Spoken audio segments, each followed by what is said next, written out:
he played DS Gavin Troy in one of the most iconic series, detective series, Midsomer Murders. But now he's coming over to Ireland with a new character in tow. Let's take a look at Daniel Casey in action. 10 days ago, dearly loved Emily Simpson came across more than just an orchid in the wood. What she saw revealed a deep, dark secret about someone. A secret which, if it came out, would cost them everything. And my investigations have led me to rule out various suspects along the way, and to the conclusion that that secret belongs to someone here today. You've got it all wrong, Inspector, all wrong! One of them must be lying. You will let him go, won't you? It's panic stations now, Troy. Time is running out. There is something very wrong here. Now I've got it. I know who committed the murders. Badger's Drift may serve tea with a smile, but there's blood behind the begonias. Which you'd never want. Line. You'd never want blood behind your begonias. Gavin, thanks for joining us. How are you? I'm very well. How are you both? Oh, we're good, you. and we're delighted to have you on. And we're very excited about this. But, you know, acting, let's go right back and find out. How did it begin for you? Oh, gosh. Well, when I was 14, two girls in my class, Jane Stevens and Rebecca Waters, said there aren't enough boys in our drama group at the Dufgood Arts Centre. I said, oh, well, come along. Went along and I just thought, God, I love it here. This is amazing. And then they were auditioning for Bugsy Malone. And so I auditioned for Bugsy. I did Mark Antony's speech from Julius Caesar. I mean, appropriate for you know, 14-year-old thing. Oh, no, I'll do a bit of Shakespeare. Anyway, I got the part of Bugsy. So that was my very first role. And it was amazing. And I loved doing it. But the best thing, I was walking through the town on the Saturday after we'd finished the show, and these girls were walking towards me, and one of them shouted, "Oh, it's him!" And I thought, well, you're in. That's it. That's it. That's for me. That's peak at that age as well, exactly. isn't it? It's just what you want. Yeah. Perfect. I remember seeing you in our Friends in the North. Yeah. You know, but like Daniel Craig was involved in that, if I'm not mistaken. Yeah, Daniel Craig, Chris Eccleston, Gina McKee and Mark Strong were the four leads. And I played Gina and Mark's son from the age of 18 to 29. It was amazing. I mean, at university, there's a friend of mine who... his dad was Anthony Andrews, he's Anthony Andrews, the actor, and he came to see me in a play, and him and his wife Georgina then sat me down and said, "Look, you'd like to do this, wouldn't you, for a living?" And I said, "Oh, yeah, I would." And they gave me loads of lovely advice. And then about 2 weeks later, they said, "Oh, there's an agent wants to meet you." And I was like, "Oh." So I got my agent at the end of my second year. I went to see this agent, and it was great. And then that same year, my youth theatre director, Gordon Steele, he'd written a play called Dead Fish, and we won a Fringe First Award with it up in the Edinburgh Fringe Festival. And John Godber had come to see it from Hull Truck Theatre Company, and he took it on. And so I when I finished university, I turned professional with that play with my youth theatre director, Gordon. And so we went on tour, a 6-month tour, and part of that tour we had 2 weeks in London. And my agents brought Andy Pryor, the casting director, to see it. And he said, after the show, he said, "Right, I want you to meet the director of Our Friends in the North tomorrow morning." Wow. So I went across to Hackney, met him. I had 7 auditions, because I didn't go to drama school, so no one knew me, really. And so I had 7 different auditions, and then, I got the part, and it was life-changing, that, really. It was amazing. And I remember walking into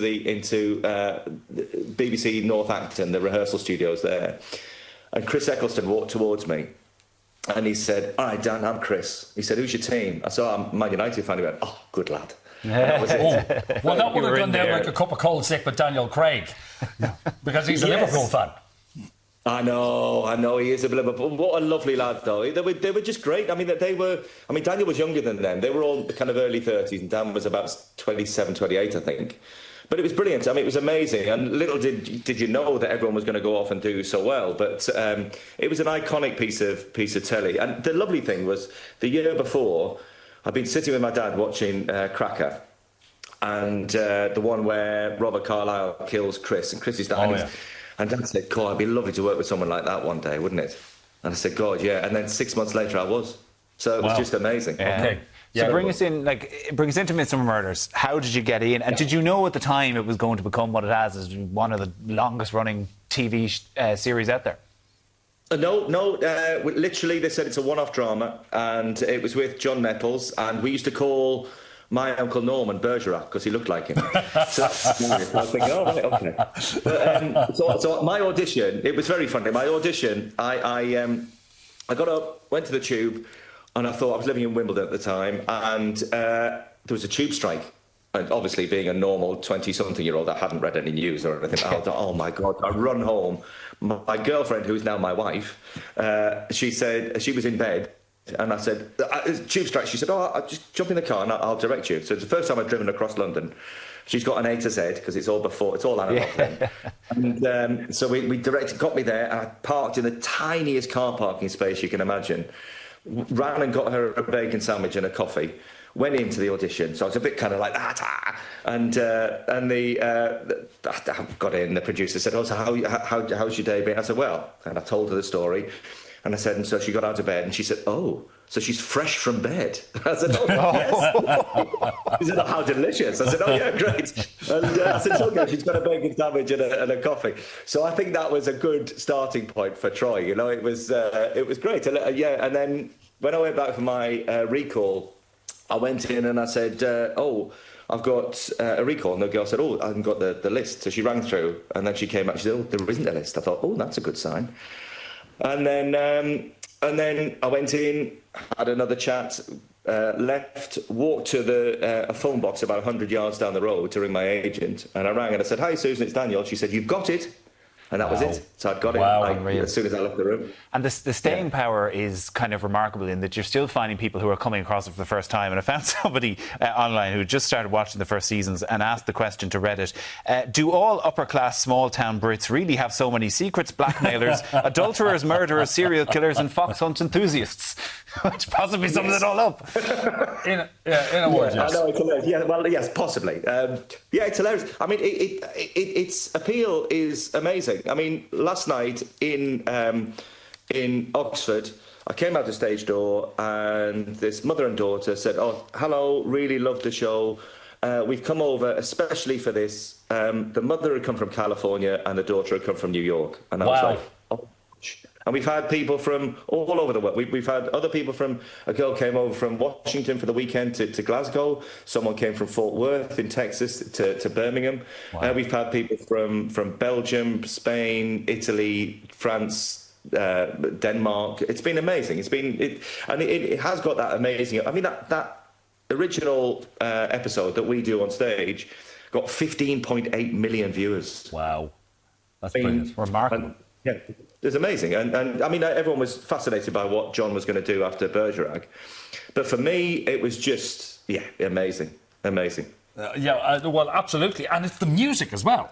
Like, as soon as you hear just the first strains of it, you know it's Midsomer Murders. You'd never buy a house there, but it... No, God, no, you wouldn't want to buy a house there. Mind you, it must be quite cheap, because no one wants to move there. Anyway, like you said, you were in Oxford last night, and somebody from California and New York came to see the show because of the popularity of the TV series. It is now a stage production, and you are part of it, but now you are Barnaby. Yes, I've stepped into Mr. Nettles' formidable shoes. Yeah, it's amazing. When Guy Unsworth, who directed and adapted the play, he's a friend of mine. I've worked with him before, and he rang me and said, "Look, I'm doing this. Can we have a chat about Midsomer? You know, I've been asked to adapt it." And so we just talked all about the tone of the show and what it means to people and things, and it was lovely. We had a really long chat. And anyway, about 2 weeks later, he said, "Look, even if you didn't have your history with it, I'd want you to be in it. What do you think?" And I said, "Oh, God, I really don't know." And then he said, "Look, just come and read it. We're doing a read-through." So I went and I read it, and it just felt really natural to read it. I'm at the right age. I'm about 2 years younger than John was at the time when he played it. And also, my lovely dad and my lovely mum, I lost them within 9 months of each other about 3 years ago. And I don't know whether you've lost people, but when you do, you kind of, it makes you reflect a lot. It makes you look forward, it makes you look back. And I think it makes you appreciate the things that you've done and also recognise opportunity a bit more. Mm-hmm. And it just felt like a really beautiful, serendipitous opportunity. Okay. Well, we're sorry to hear about your mum and dad's sad passing. Yeah, they were lovely. They were brilliant. They'd have loved to see it. I'd love them to have seen it. Yeah. And the lovely thing, my dad was a mailman. So, right. Yeah, my dad's Daniel Garrett Casey. I can't get away from it. And yeah. States. I can't deny being an Irish. It's lovely. I love it. And it's I wake up in the morning, I wash my face, and I look up and I see my dad. That's what's lovely. So I'm so excited about coming to Dublin. I mean, I'm so excited. Dad came there when he was 21, and he covered the Dublin Arts Festival as a young journalist, and he was getting £1 per review to pay his way around, and he was sitting in one of James Joyce's old haunts, pretending to be him at the bar, I think, yeah. And there was an old fella sitting with a couple of women, and he said, "Oh, come and join us." And so he went and had a long chat with this man, and he was asking him what he wanted to do, and he was saying about his ambitions for life, and it was lovely. And then this old chap said, "Oh, well, I've got to go now," and he left. And the two ladies said, "George, do you know who that is?" And he said, "Oh, no." He said, "That was Leo O'Flaherty, the great story writer." And he was a famous recluse. And my dad's friend, when he told him, he said, "Oh, God, you'll make a fortune." He said, "Oh, no, listen, that's for me. That's not..." So he never wrote about it, but it was just one of those lovely things. Lovely, and he was a man of integrity, my dad. He was fabulous. Okay, well, look, Daniel, it obviously has so much resonance for you. Enjoy every minute of it. It's at the Gaiety. And listen, thanks for joining us on the show this morning to chat through it. Thank you so much. Yeah, looking forward to seeing you all. And then you need to go off and get a full Irish. That's what you need to do. Absolutely. Yeah, definitely. Oh, Daniel, thanks for talking to us. All right, there's lots more still to come, and we'll be right back after this break.